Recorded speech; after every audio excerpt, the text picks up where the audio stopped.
C'est une sorte de rituel pour ce Parisien.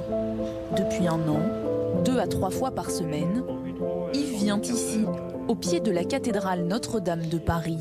Quand je vois qu'il y a des choses intéressantes, hop, je fais un petit croquis. Avec son carnet et ses crayons, il immortalise l'avancement des travaux.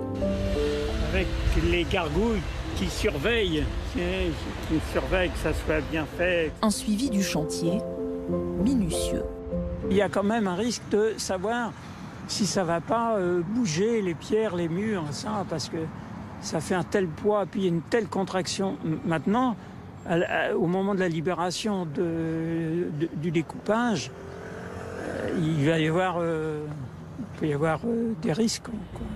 Une inquiétude, presque une appréhension, quand il regarde tout là-haut ces cordistes en pleine action. Les pieds dans le vide, suspendus à pratiquement 40 mètres au-dessus du sol, ces voltigeurs commencent leur jeu de mikado géant.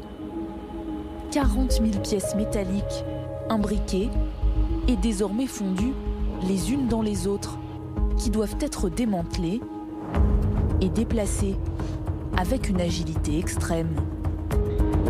Une opération délicate, cruciale, la dernière dans cette phase de démontage de l'échafaudage, ce monstre de fer qui devait permettre de restaurer la flèche de l'édifice.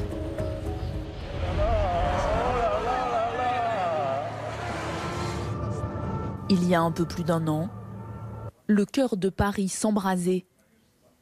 Les flammes avaient ravagé l'ensemble du site.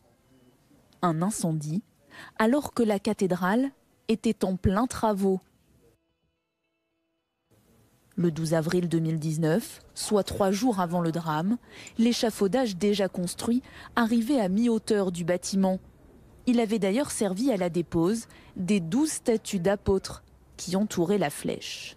Les statues ont été correctement sorties de ce fatras de tubes d'échafaudage et en fait sans se cogner, rien du tout. Une première étape avant une restauration complète, engagée par le recteur de la cathédrale. Quand j'ai été nommé il y a 2 ans et demi, c'était un peu mon projet de dire il faut restaurer cette cathédrale. Et donc aujourd'hui je vis un moment historique, mais un moment de joie, parce que je me dis ça y est, on tient le bon bout. Sauf qu'un an plus tard, cet échafaudage n'a évidemment pas permis d'effectuer les travaux escomptés. Mais il a au moins eu le mérite de protéger un peu le monument de la chaleur du feu, avant de devenir une menace qui pourrait l'endommager encore davantage. Il a fallu échafauder l'échafaudage pour éviter qu'il ne s'effondre. Et aujourd'hui, c'est vraiment ce début de démontage de l'échafaudage qui va permettre de lancer véritablement les travaux de restauration de la cathédrale. 2 échafaudages, une grue, 2 ascenseurs. L'enveloppe de la cathédrale Notre-Dame de Paris est entièrement désossée. C'est comme une opération à cœur ouvert. Vous voyez, on est au cœur de la cathédrale, entre le transept et le chœur, à l'endroit même où la flèche s'est écroulée. Et un poids de quelques tubes peut faire s'effondrer une petite partie des bâtiments de la cathédrale. Un démantèlement qui devrait prendre au moins 3 mois. Après son démontage, viendra le temps des choix architecturaux pour savoir notamment à quoi ressemblera la future flèche. La phase de reconstruction devrait débuter en 2021.